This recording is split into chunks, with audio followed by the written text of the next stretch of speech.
everybody. I'm Lisa Krellick, and sorry, didn't mean to interrupt the conversation. I'm hoping that we have a lot of conversation here today. I'm here to help demystify paid advertising and make it so that you understand that you really have a ton of options no matter what your budget is, and so that you can do what we're all trying to do, which is save lives. Why I'm here and talking about this, I've been working in advertising for a decade. I was in New York for most of my career until I moved to Knoxville, Tennessee to join the Tombras Group, which is the agency for NHTSA. So I lead the media department there. And in my previous lives, I worked on accounts like Dell Computers, HBO, JCPenney. So I've kind of been around the block, and hopefully I can take some of my knowledge and share it with you. So how are we going to maximize our ad dollars? The first thing we need to really identify is what are we trying to accomplish. I mean, you can't really figure out what to do with the money if you don't have the reason why you're spending the money in the first place. And so our goal when it comes to ensuring that people are driving safely, using their seatbelts, not texting, not drinking and driving, is really twofold. One is awareness. And I have two basic definitions. One that's a little more plain speak, and then one is how we would look at it in terms of the advertising space. So first of all, awareness is ensuring that your audience remembers your brand and the message you're spreading. Sometimes people will think, okay, cool, so they saw one ad. They must be aware now, right? Well, that's obviously not necessarily the case anymore. People are actually seeing sometimes over 1,000 ads a day in their life. I mean, between social media, online, billboards, TV, print, radio, it's really everywhere. And we kind of tune some of it out. So what our goal is when we're trying to achieve awareness is to make sure that we have reach and we have frequency. So we want as many people as possible to see our message, and we also want to make sure that they see it enough times that they recall our brand and they remember what we're asking them to do. Click it or ticket, drive sober or get pulled over. So that's our first goal. They need to know who we are. But then what we also want to accomplish is recency. And what that means is we want to have the right message in the right place at the right time. So if we know that someone is, maybe it's the day before Thanksgiving, everybody goes home and they go out to the bar to meet up with their old high school friends, and we know there are certain times that are going to be pivotal for when some of our messaging, we know it's going to be needed. We know those actions of our audience. And so recency is really all about strategic placement. Now, we keep talking about reaching people and reaching this audience, but who is this audience? It's not us actually here. So, we have to look at our large pool and really figure out what makes someone right for the messaging that we want to share with them. And so there's three things we need to think about when we're thinking about who is our audience. So we need to define, we need to refine, and we need to focus. So that means making decisions about who we need to speak to. So when we're looking at simple definition of who we're speaking to, it's the top level stuff that we all know. Demographics. Are they male or are they female? Are they younger or are they older? Where are they? Obviously we're all talking about state-specific advertising plans, but we can think a little further. Are we finding them mostly in the nightlife district? Are we finding that 60% of incidents are happening in only a handful of counties? So we want to think about, are there specific locations that we want to focus on? And then what are their interests? We know that they have their car, they're into their car, they're driving around, but we want to go deeper. What are interests, passion points that we can utilize in order to speak to them? So once we've gotten our basic definition, we go over, and what we do is we create buyer personas. And what that means is, what I like to do is I like to personify this audience that I'm reaching. It's not just a guy between the ages of 21 and 49 and, he has a car and he drives. Well, that's not really gonna get me very far because that describes, anyone over the age of 18 in your state. So we want to start talking about who do we want to speak to, when we're trying to ensure child safety. We're not talking to a 21-year-old in college. We're talking to a dad. Maybe Brad is this dad, and he is, we know he has an interest in his family. We know that he has a job. We know that he's married. So we start to create our personas about who our different audiences are, because we don't really just have one. And that's a really important thing to remember. And I think that was referenced in the plenary session. 18 to 49 is a pretty broad range, and those people look pretty different. So we want to make sure that we're not just saying, okay, guys 18 to 49, they have a car. No, they actually have very specific personalities, and there's ways that we're going to want to talk to them to ensure that the way we talk to Brad, who's the dad, is different than how we talk to Joey, who is a 21-year-old in college. This also comes down to media selection when you're refining, because again, Brad is probably watching Disney Junior. Now, probably not where we're going to find ourselves, but it's important to think about, we don't find Brad and Joey in the same places. So media selection is one of the ways that we start to refine, and I'll go into that a little bit more.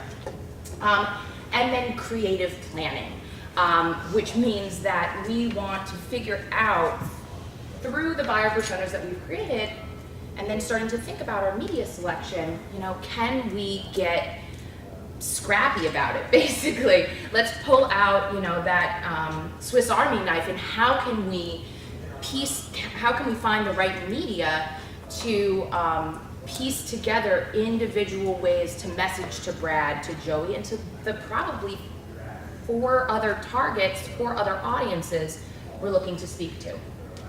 And so this all then comes to life and gets even more refined when we focus. And that's lifestyle, that's behaviors, that's values, that's needs, that's desires. Those are things that are sometimes harder to understand.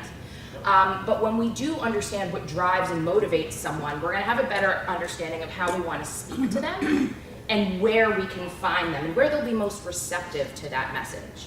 And so when we talk about focus, that's really the focus. You have to figure out who your audience is to start.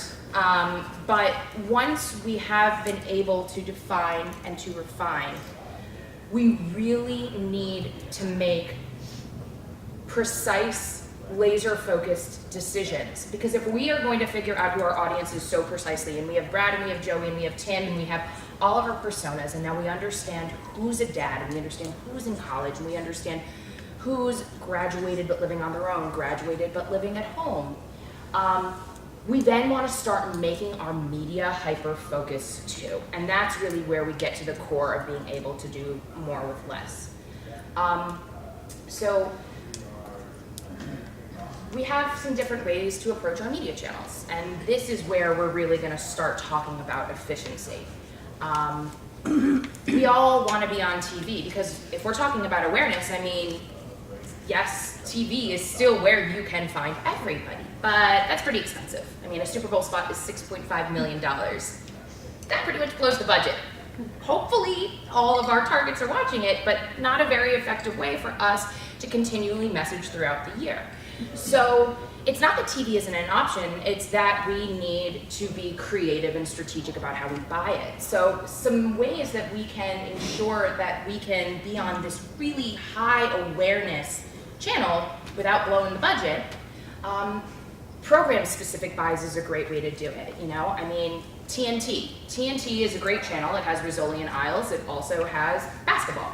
So if you're going to go to TNT, are we going to buy Rizzoli and Isles, or are we going to be looking at a basketball spot? So when we have identified our audience, we can then also start recognizing through ratings where they're watching. And instead of saying, okay, I'm just going to buy all of ESPN and all of TNT and all of VH1 because this is what they watch, we can be more hyper-focused when we actually understand, well, no, it's not all of TNT, it's specific programming.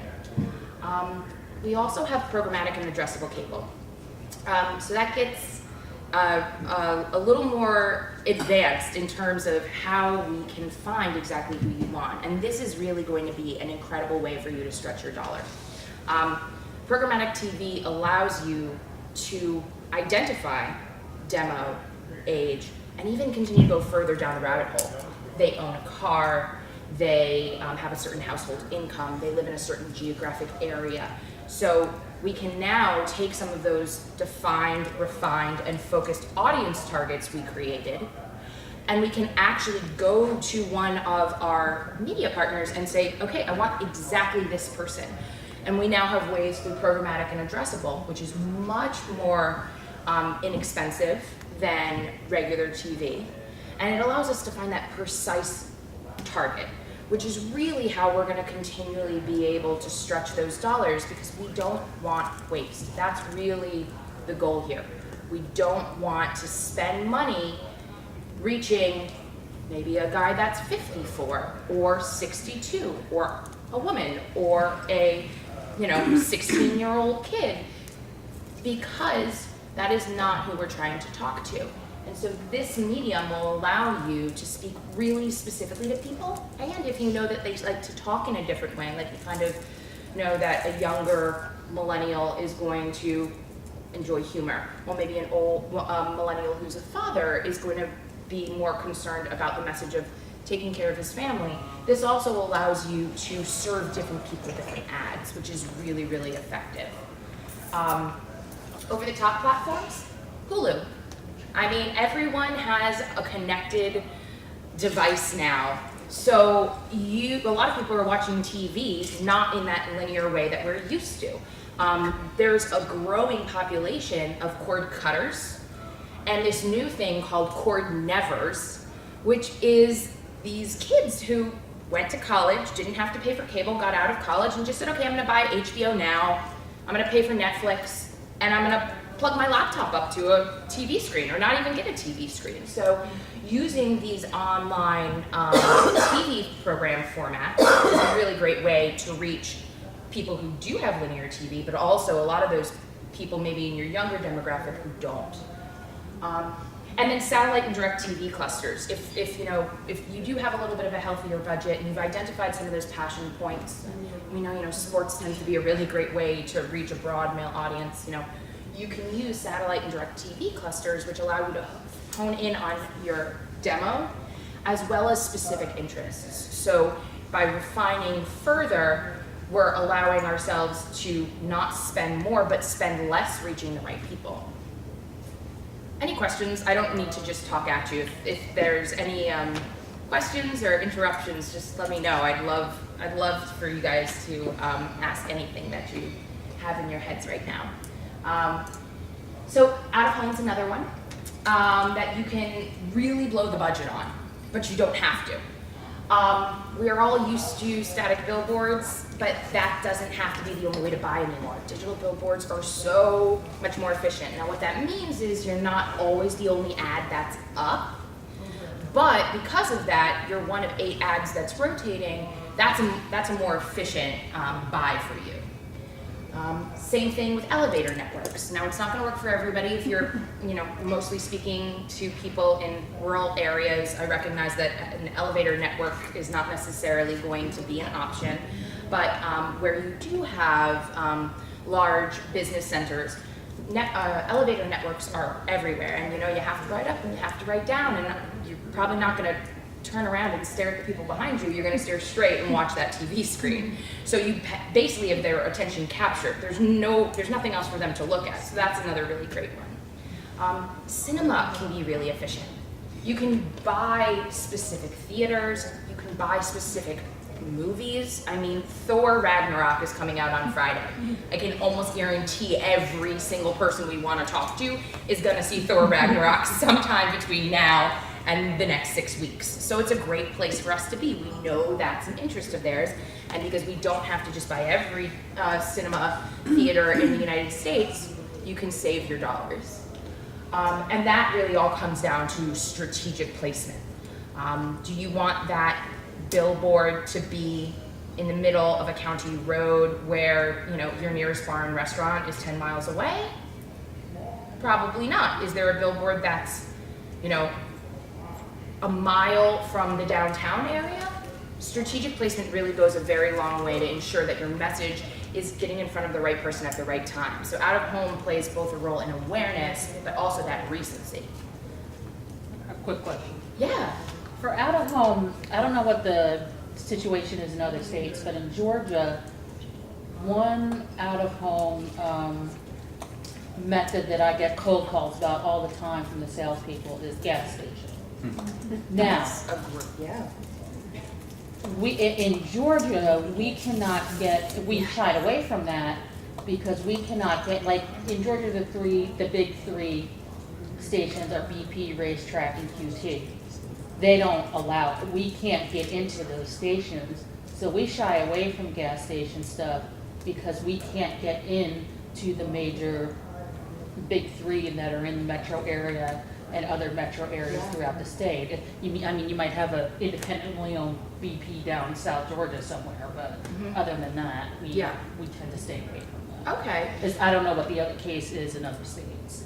I mean, does anybody have anything? Can you get into the big one? Can we get into the big So one? I wouldn't go big with gas stations, but where we found them to be really wonderful was talking about our seatbelt campaign on reservations, where it's really hard, there's not a lot of media options, but everybody does go to that gas station. And if we can pick that gas station with the right message for people that are using traveling on the reservation, I feel like that's a really good place. Yeah, I can see that. I don't think I'd go big, Yeah, but we don't, but that kind We of hyper use, local. in New Mexico, we wrap the ice chests, we've done that a few times, but you know. only in the areas that are close to where there's summer recreational activities. Yeah.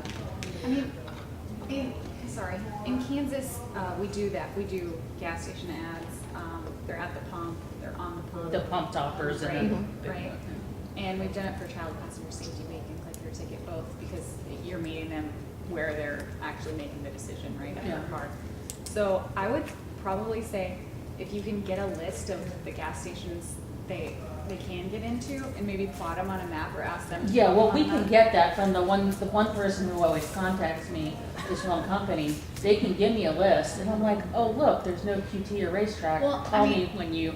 I mean, there are big names that you're probably never going to get into, and you should probably not try to even try. But like, not everyone goes to a big name gas station, right? So there's still gas station wouldn't be around if people didn't go to it, and so I don't know. It might be worth looking at.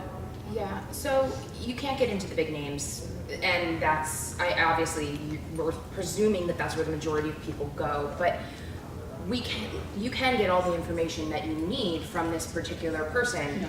Plotting it on a map is a really great idea because, if you do have certain areas where you see more people not buckling their seatbelt, or if you see more fatalities or anything like that, you can look at a map and say, wow, it's not BP, but there's basically 20 stations in this area where I know I have a problem. So it can be a good way to go.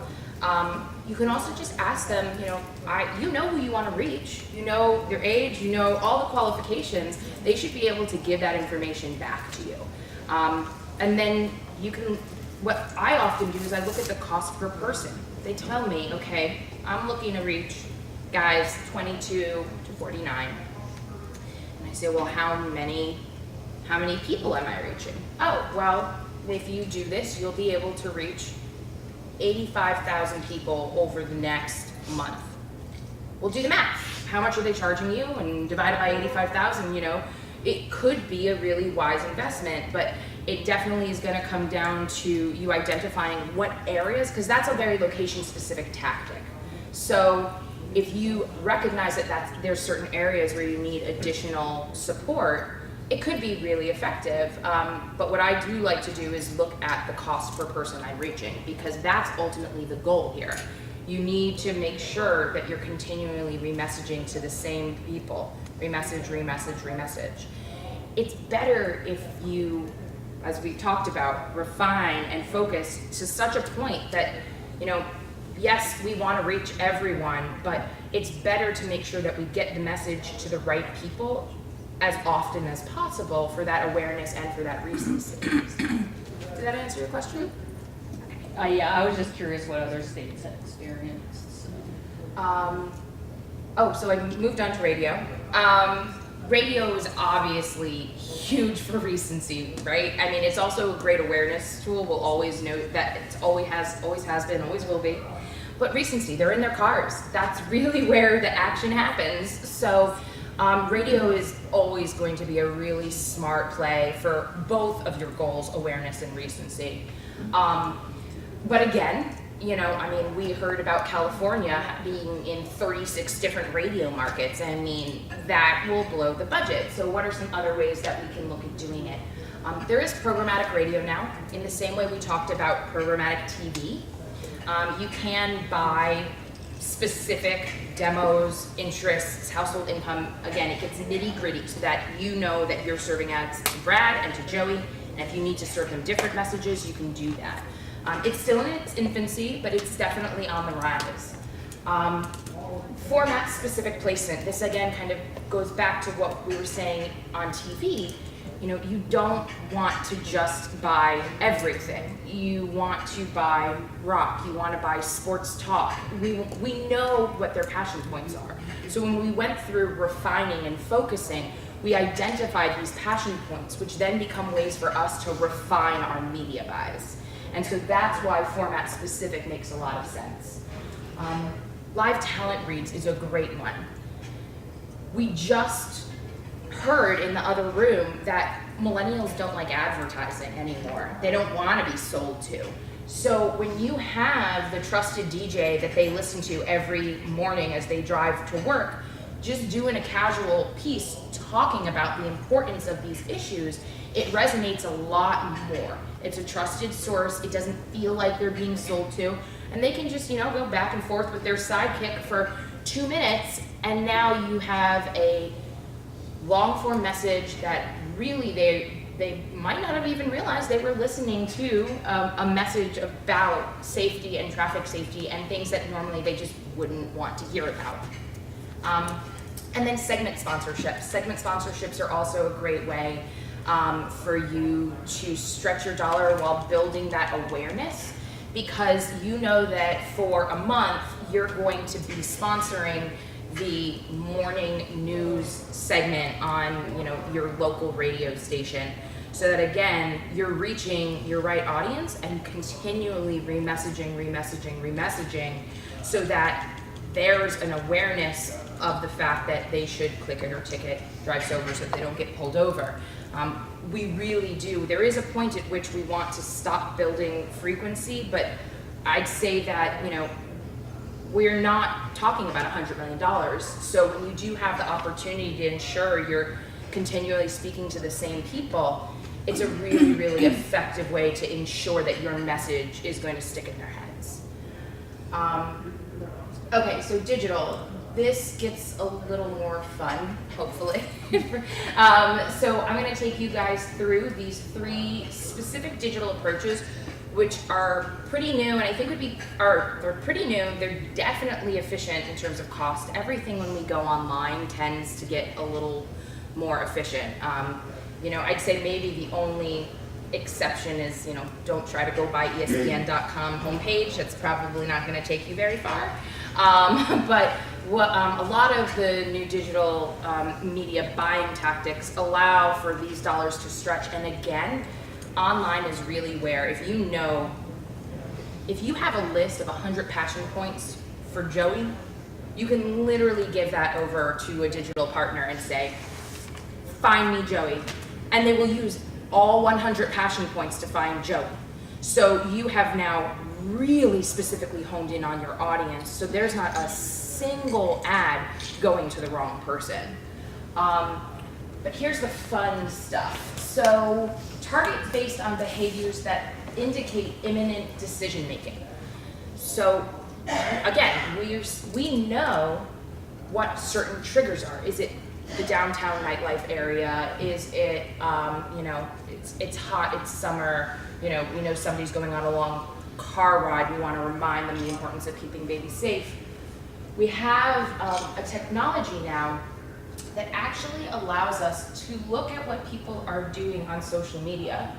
So Drinking Damon came out last night, and what the technology does is it actually notices, like, wow, this is not a very good scene right here. There's drinking, he definitely looks intoxicated. So it then immediately serves that user an ad. So if we see someone posting, long week, can't wait to go rage tonight, immediately, we can serve them an ad because we've recognized that conversation that they're having on social media. And as we know, everybody keeps this in their pocket, and for all the times they say they're looking at a work email, it's probably Instagram. So it's a very, very interesting, unique way to ensure that recency messaging, and it's based on their own personal shared information. You know, it really can't get any more precise than that. TV viewership targeting. So we want to be on TV. There's definitely effective ways to be on TV, as we discussed, but we're never going to be able to be everywhere. So there is new technology that will recognize what a user is watching, and that goes for linear TV as well as smart TV. So if it's like video on demand, or if it's they pulled up the Roku and put something on Hulu, whether it be a commercial like this one for Bud Light, or it be, you know, maybe it's just a popular show that you wanted to get into that you couldn't. When this ad appears on TV, a person will immediately be served your ad to counteract that other messaging, so that right then, when they've just been reminded, you know, go get a refreshing Bud Light, we're showing them the consequences of what one too many Bud Lights could do. So this doesn't just work for video, it actually works across all screens. So again, millennials have their laptop, their tablet, their phone, even adults. I mean, I know that my mother, I mean, it's my mother, and she's not in our demo, but she even sits with her tablet while she's watching TV. So we will also put ads on these devices as maybe they're not even paying attention to the commercial, but hey, this is a moment when they're hearing go drink a Bud Light, and now they're seeing on their phone a message that really indicates to them what can happen if they don't responsibly drink. And then last but not least, so by people, not ad placements. This is programmatic, and I'm sure you guys have been hearing about this for a while. But this really is taking exactly that audience that you know to be your target, and using that information to precisely target. So almost 60% of advertisers believe that the biggest benefit is targeting audiences more precisely. And again, as I said, define, refine, and focus really means target. So where we can specifically use the 100 passion points that we know Brad has, as well as his demo and the fact that he has a car, this online programmatic buying is really where you're going to be able to use every single bit of that research that you did. Lower CPMs, so second most important. I mean, these are really efficient ways to ensure that you are on tablet, mobile, and laptop and desktop. They are often 10% of the cost of what another rate would be. I mean, we're talking like $3.50 to reach 1,000 people. So it's definitely going to be an important way to extend your message. And then, you know, some of these other ones are more specific to the actual media people who are buying for you. But I mean, we do have access to more premium video content, and there's less time in buying it than, say, doing a traditional TV buy or a print buy. So Programmatic is absolutely something that if you do your buying yourself or if you work with an agency and you haven't had conversations about that yet, this is a really, really important way for you to ensure that you're constantly talking to Brad and Joey, who I have now named them. So that's it for me, but we also have here with us Ann Whitehead and Shannon Williams, who are just going to share a little bit of their experience working on traffic and safety advertising. Thank you, Lisa. That was very interesting, your presentation. I always learn something, even though I've been in the business for 20 years.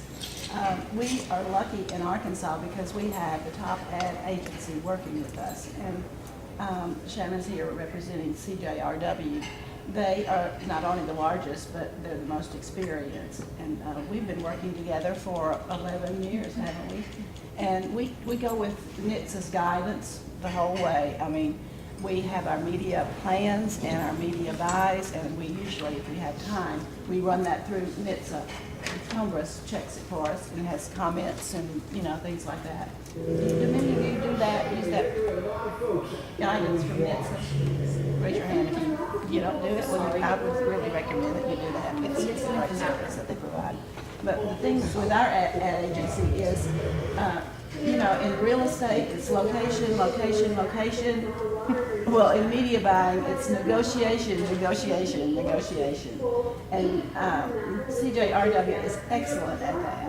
In fact, they have almost changed the market where the buyers, where the representatives of the stations have bought into the program and they consider it a public service. I mean, you know, we're buying, but they give us so many bonuses.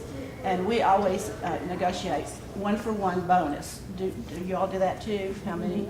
1-for-1, and even more. They'll give you even more than that if you ask for it.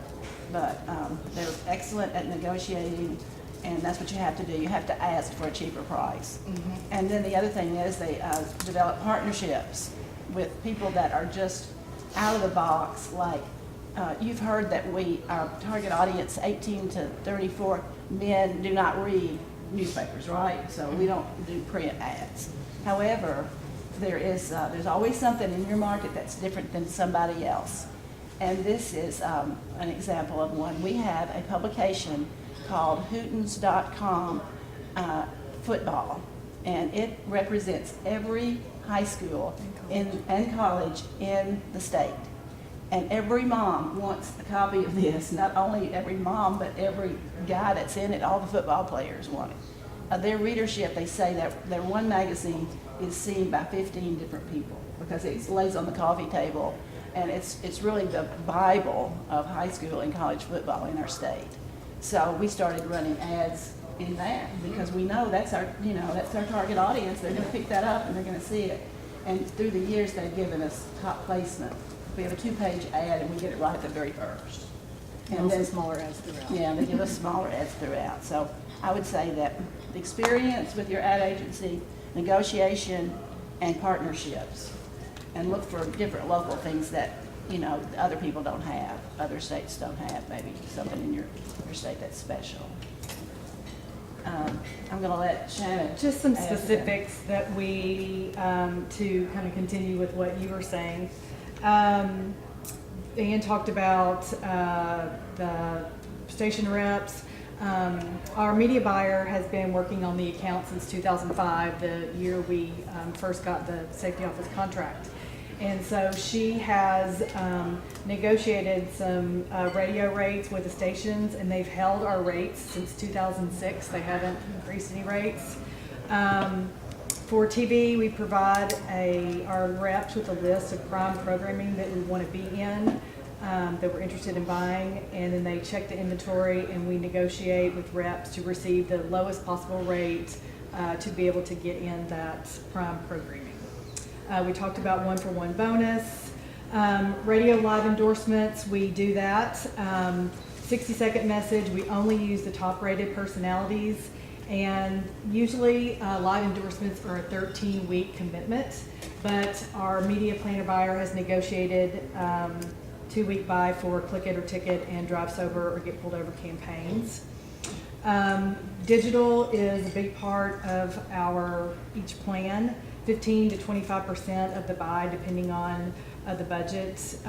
Video across desktop, mobile, tablet, Hulu, YouTube, over-the-top streaming, Pandora Internet Radio is one that we use, and something new we're going to be using is Spotify.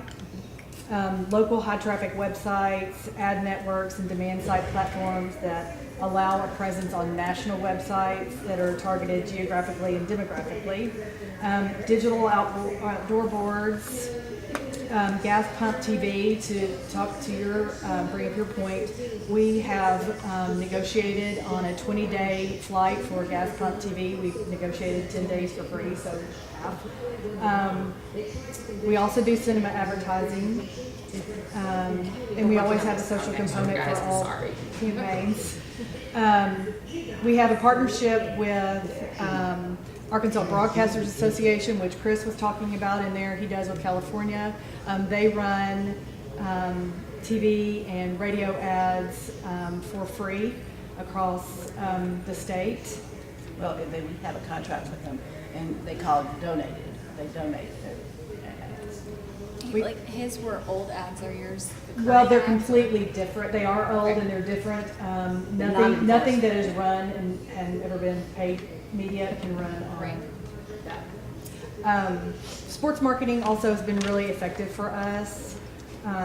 We have a partnership with the Arkansas Travelers, which is is a minor league baseball team in Little Rock, and we do Clunker Car Night with them every year, where they bring in these old like clunker cars and give them away once every inning.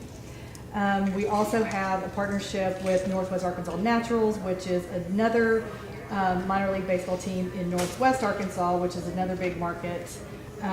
You mentioned Hooten's football, and we're about to enter in a partnership with Mark Martin, who is just been recently inducted into the NASCAR Hall of Fame. He's from Batesville, Arkansas, and is very interested in doing a seatbelt campaign, given his length of driving and his profession, and seatbelts always did save his life. So, what else? We also do some grassroots efforts, partnership with the Highway State Department, the digital signage, and we've also done a fast food partnership where it was for around Click It or Ticket, where we approached Sonic, Wendy's, Popeyes, Taco Bell, other fast food restaurants, and provided them a cling for their drive-through windows as well as stickers for the bags. And during the month of May for Click It or Ticket, if they would just put the cling on the windows and put the stickers on the bags, it was a great partnership, and added value was about $619,000 for added value and earned media for that. And when they negotiate for all these other things like the sports marketing and things, they always ask for, what can you give us for added value? I mean, and frequently they'll say nothing. And so we'll go back and we'll say, no, this is your program. This is a federal program, and it's your money. It's your tax money. And by the time that we get through with them, sometimes they'll say, okay, we'll give you something else. But they do have to buy into your program. And we also use their skills to overcome objections. I don't know how many of you all have ever had your news release sit out and then nobody prints it. They don't print it anymore. It's old news. They're tired of that. Is that a problem with anybody? Nope. Well, it was with us. And it was mostly our small little stations across the state because we are rural. And so we finally figured out that the Press Association, if we would partner with them and purchase a few of these print ads in these small rural communities, that they would publish our news releases too as earned media. And they did. They started printing them again. So we had really, it's unusual, but we don't really advocate using print. But we needed it in this case because our audience in this state is not just men 18 to 34. We've got older people that don't like a lot. So. Thank you, guys. So we have a solid 30 minutes to actually have a discussion and talk about some of your own personal just answer questions, talk about any struggles you've had in terms of paid advertising, talk about times, certain things you wanted to execute and, hurdles that you couldn't overcome, and we can just have, basically a good dialogue and brainstorm. So I'm gonna open it up to questions or even information that you wanna share, or things that have been effective for you. I have a question for you. We have done cinema advertising, and our biggest roadblock there is that the spots run usually about 20 minutes before the film starts, and the theater doesn't fill up until about 5 minutes before the film starts. So we're missing, although the theater advertising rep tells us we're reaching how many thousands of people, the truth is, unless we're Coca-Cola, we're not going to be exposed to the theater goers. That's a really, really good point. And the way that, we would normally approach that is kind of how I said this weekend Thor Ragnarok comes out. Obviously, I'm not a personal fan or anything. So Thor Ragnarok comes out, but what happens in the holiday season is that in the holiday season and the summer, you're basically in blockbuster movie territory. So when we focus buys on times when it's always a lot of new high interest movies, what you find then is, well, the first 3 weekends, people are jostling to get a seat. People are getting there 45 minutes early. And you can even get that information from the cinema people that you work with.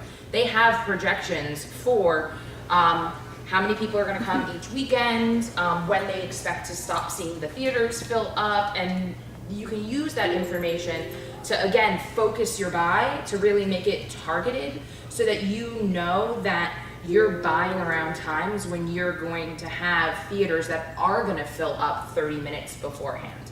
And that of course might mean that that cinema might not always work. If you don't need to have a big buy going in July, which we all know we usually would anyways, but if you didn't need that, you wouldn't want to buy there. So I'd really work with your reps or your agencies to take a look at what movies are coming out and to really get those numbers. Because again, what I like to think about is, what does it cost for me to reach one person? So when you take that approach again, and you consolidate the cinema buy into a 4-week period of time, or if you can. But if you consolidate it and you make sure that it's blockbuster, blockbuster, blockbuster, blockbuster, that ad is going to be viewed a whole lot more. So I have a question for you. So, if somebody wants to buy advertising, but obviously they don't have experience in that area, and they are looking for a rep who's going to help them figure out what package, works best for them, and then go, what are the things that somebody who would be new need to ask those reps before picking somebody? Like, how would you know if somebody's full of it or if they're giving you good advice? That is a great question. So in advertising, everything that we do is actually overseen by different governing bodies. There's one for online, there's one for out of home, there's one for TV.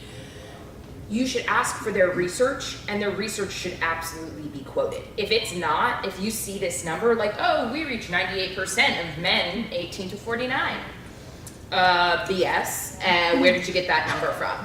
So, and you have to call them out, and that's really a big part of, the planning and the negotiation is understanding what the value of a particular channel or execution is, even before we start getting into targeting, because there's times when we can't.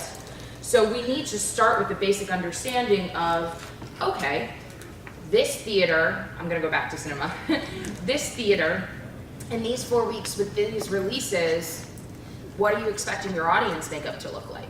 Oh, you're telling me that I'm going to see mostly moms bringing their kids because the new Trolls movie is coming out. No. So you want to start by just understanding holistically if that channel, if that execution, if that media is actually reaching the right people, even before you start to refine and focus how you're reaching them. So the research is a really, really, really important place to start. And then just in regard to what kind of questions you want to ask, you know, they should be able, a lot of it for me goes back to the audience. So they should be able to tell you, okay, I'm telling you I want to reach 18 to 49-year-olds. How many of them can I reach through your platform? So now we're going beyond just in general, you reach 60% of all men and, you know, yada, yada, yada. Now I'm saying, okay, you've given me this package and you're telling me that it's $30,000 and I see like this number, which is impressions or GRPs or, you know, any other way of measuring the amount of media you get. Well, make them simplify it for you. They have those tools and resources. How many people am I reaching?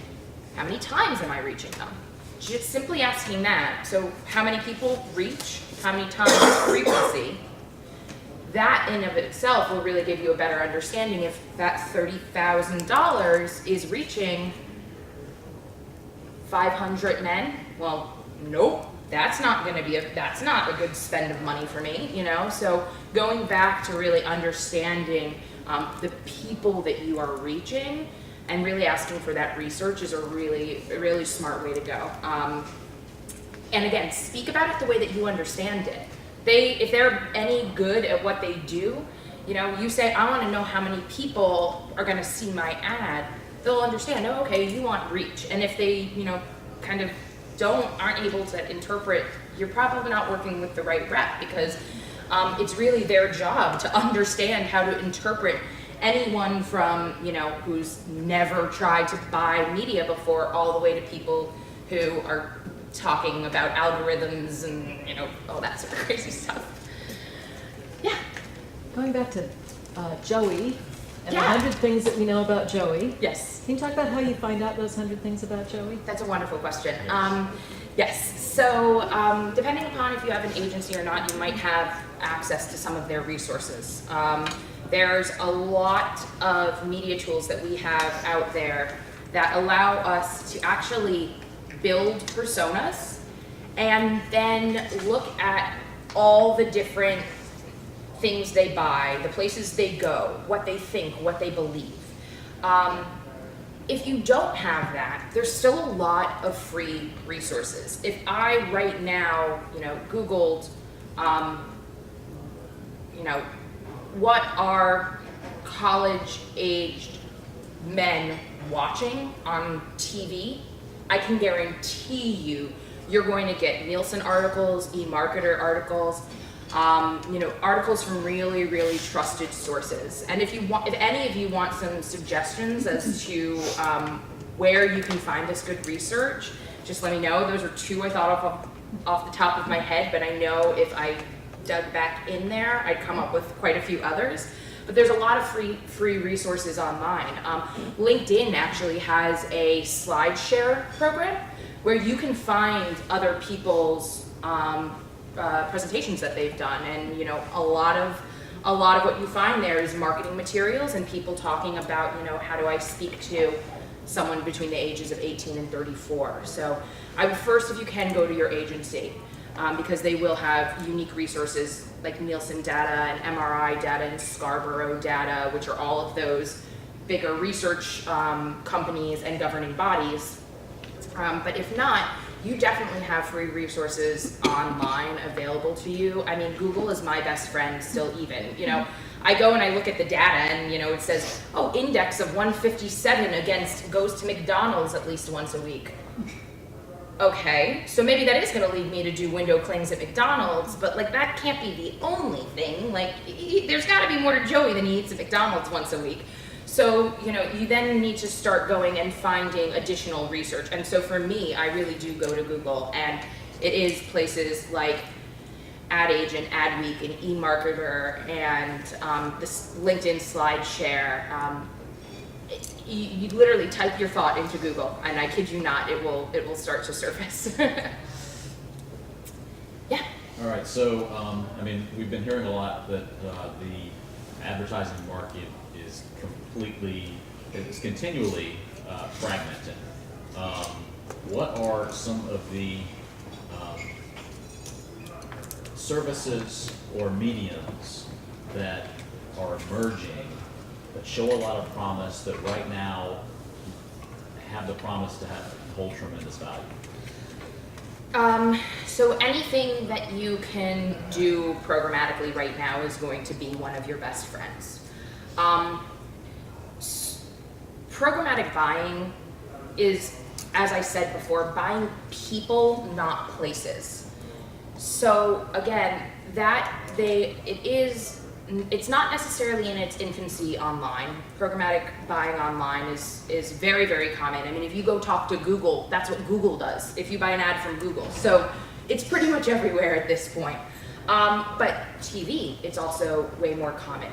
They're starting to actually talk about creating programmatic out-of-home networks.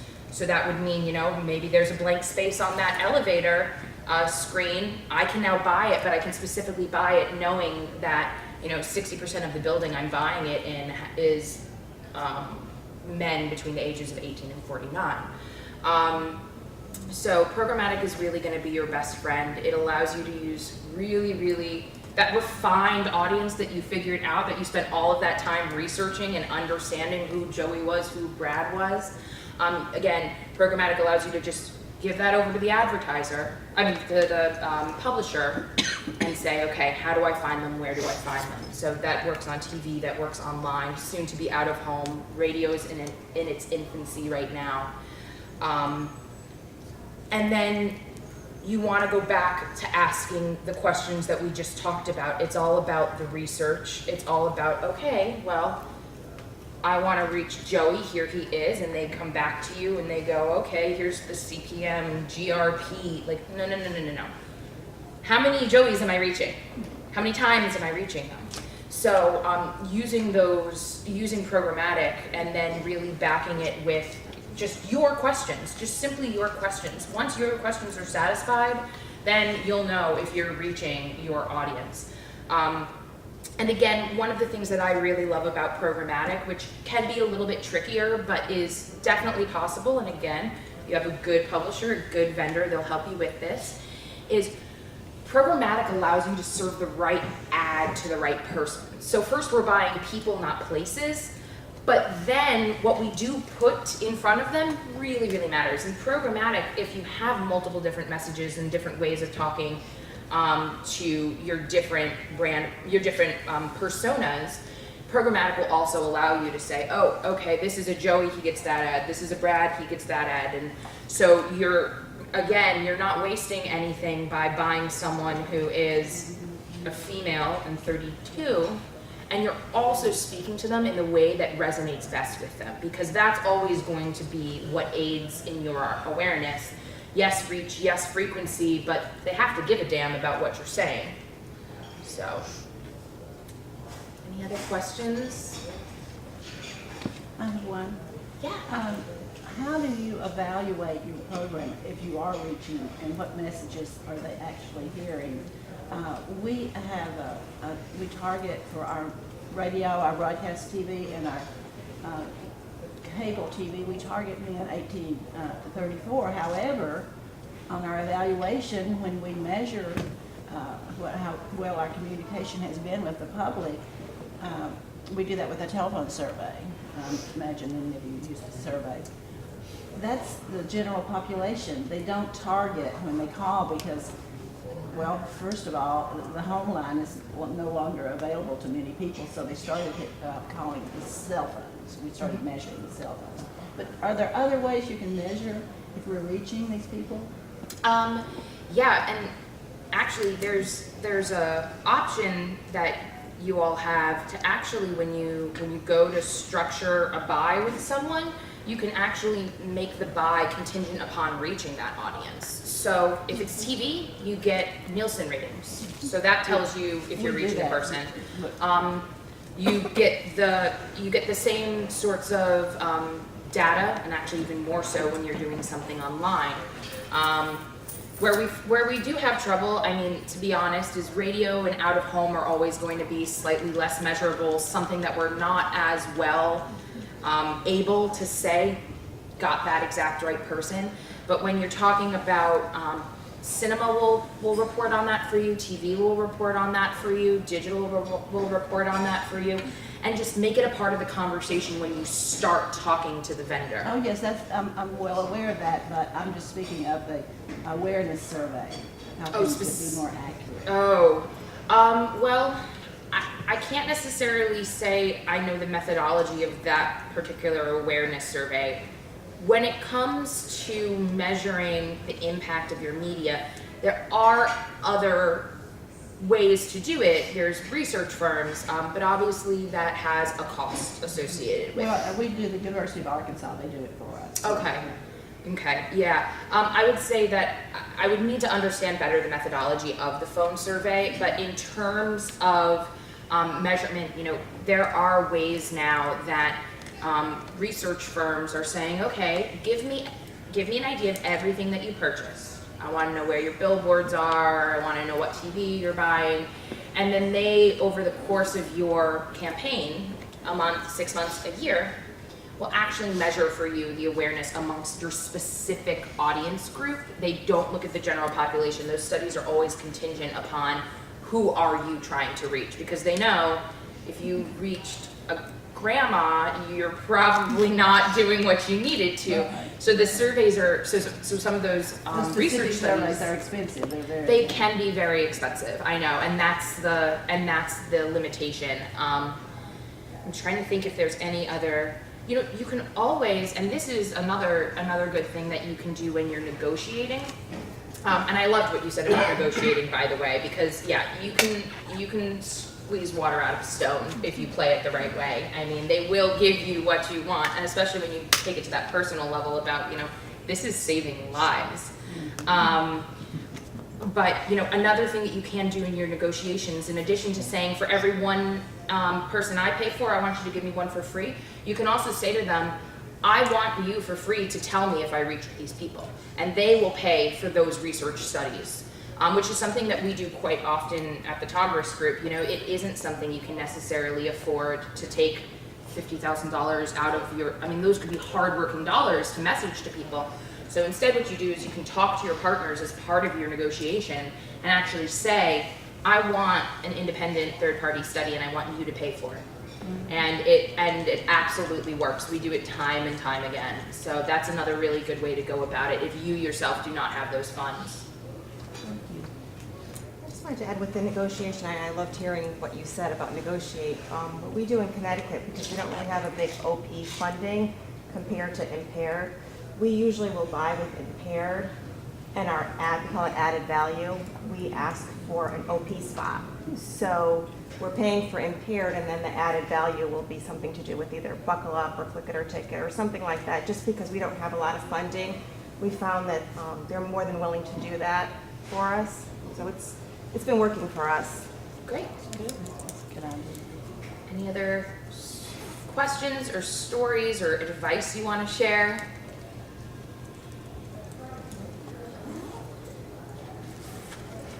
Okay. Well, you guys are getting back about 13 minutes, but I will be here today and tomorrow. If you had any questions that perhaps you didn't want to ask here, I promise you there's no dumb questions, and I'm happy to sit down and talk with anybody. This is what I do and love, so I am more than pleased to talk about it with you guys. So. Oh, I do have one more question. Oh yeah. Okay. Any advice on how we can work with Mark Martin? Because I know that NHTSA at one time frowned upon using celebrities as spokespersons. Okay. Do you have any guidelines from NHTSA on that? In the back of the room, Alice is going to take that. Can you stand up? Yeah, sure. So we do have a partnership with NASCAR and NHTSA right now. So we are working with them. I had passed along some guidance, but I'm not sure if it got to you. Oh, you're the person. I'm the person. Okay, I did, and I just wanted to be sure. I was just checking you out to see if you gave. Yes, indeed. Celebrities are, you have to be really careful if you're going to work with a celebrity, because we've seen example after example after example from states who go out, Yes. they get this football player, he does an anti-drunk driving ad, and then gets a DUI, and you've wasted all that money. Look at that local weather lady. This is a little bit of an exception because he has a stellar Yes. reputation. Yes. So the big thing is really, really vet them and, and roll the dice. But you just have to be really careful. He's got a big history. He's very passionate about safety. He's very passionate about driving. It ties into the core audience of NASCAR. So I think it's a great opportunity. Good. On a personal, Right. yeah. So, and we're working with NASCAR, and I think our next initiative with them is going to be Move Over. They're really interested in promoting Move Over. Oh, that's good. See what other question I got about, we'll be in touch. Yeah, just find me. Okay, can I call you directly or email you directly? Yeah, sure. That'd be great. Okay. Hey Lisa, just real quick, share with everybody about information Alice and I just mentioned. We just kind of like made eye contact and we were like, here's a good question. What about the percentage mix of media that you're saying, trending like for NHTSA, but also for other clients who are reaching young adult men, traditional versus digital, that sort of mix out of home? Yeah, great question. Thank you. You're always going to, offline media is still generally going to be our biggest awareness driver. We want our billboards, we want our radio, we want our TV. We are still generally seeing, simply because of the cost of those different channels, that we're keeping probably 60% of our budgets in offline. Now, what you can do is do some of these more strategic ways of buying so that that money can go even further for you.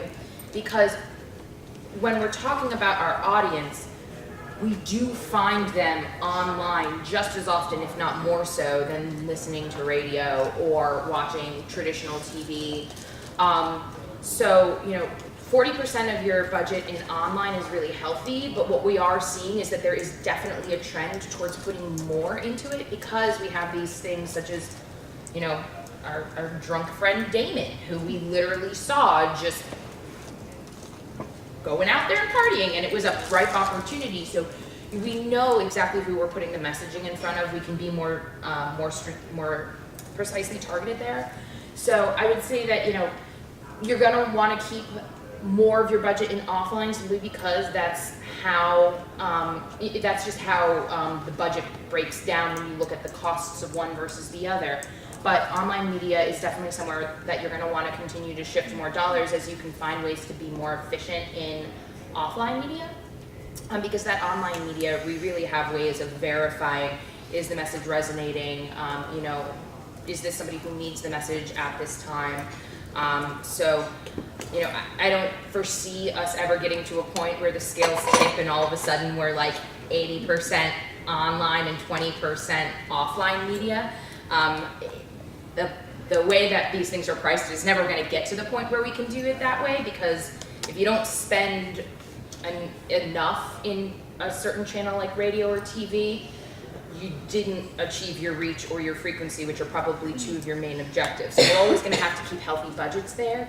But I would suspect that you all, if you haven't already, might start seeing a shift towards more money going into digital, especially because we know, again, this thing is always here. This is digital and social media, and so you can always find people on digital. So it is somewhere that we're seeing a lot more dollars shift. Are those tactics the most effective though for like rural areas? In our state, we have some very remote places that, and the majority of our fatalities are coming out of the rural parts of our state, and that's where the lower seatbelt usage is. Mm-hmm. Are these tactics, the digital tactics, very effective in the rural parts? Yeah, at this point, and I wish I had my graph with me, but at this point, smartphone adoption in the United States is at like 85%, and tablet adoption is at like 45%. And when I talk about digital, I'm not just talking about your laptop or your desktop. A lot of what we do is on these devices. So it might be more about if you recognize and say we are talking about lower income or more rural areas, and maybe people aren't going to take the time to invest $2,100 in a MacBook, but you can be damn sure they're still going to have a phone. And I'm talking about when you see the Verizon map of their coverage, we're like that black spot. Well, there goes that. Yeah, it's no, and 3G is a luxury in some of those places. That's definitely fair. That's definitely fair. I do still believe that it is going to be an effective tool. I mean, if you know that paying for a cell phone or even having internet in your home is a luxury for 80% of the people you're trying to speak to, well then that's just a strategic decision not to do as much digital. And it's a smart decision because what you're looking at when you look at your audiences is that you have focused in enough to understand like they don't even have the ability to see these ads digitally. There will be inventory there, so I still recommend doing it. It's a place that you are going to find people, but you might want to reconsider how much you're investing, because if you have that stat in your back pocket and you know that only 20% of the people you want to speak to actually can be reached on these digital devices, then yeah, it's not the most strategic investment. So again, offline media is still always going to be one of our biggest awareness drivers. Radio, TV, out of home, that's what they were meant for before anybody even started to think about, oh, how can I track if they saw my ad and then did this thing? Like, no, it was all about awareness. So, you're going to have radio and TV always be great ways. And again, radio, it's in the car. It's where we know these messages make most sense and are most important. So, I always say go with the data. So if your research is showing you something and then you talk to your vendor and they're saying, no, we can only reach 30% of your audience, you're probably making the right decision not to heavily invest in digital. Anything else? All right, well, thank you all for being so great. I really appreciate the questions and the discussion. Come find me. Again, I'm Lisa Kurlik. If you have any other questions, I'm happy to talk.